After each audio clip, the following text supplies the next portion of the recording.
చిలకమ్మ ఎర్ర ముక్కులే పిల్లవాకు పూవై పూసిన ఎర్ర రోజా పూత గులాబీ పసిపాదం ఎర్రాని రూపం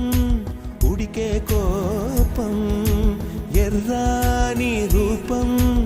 ఉడికే కోపం సంధ్యావర్ణ మంత్రాలు వింటే ఎర్రని పంట పాదమంటే కాంచనాల జిలుగు పచ్చ కొండ బంతి గోరంత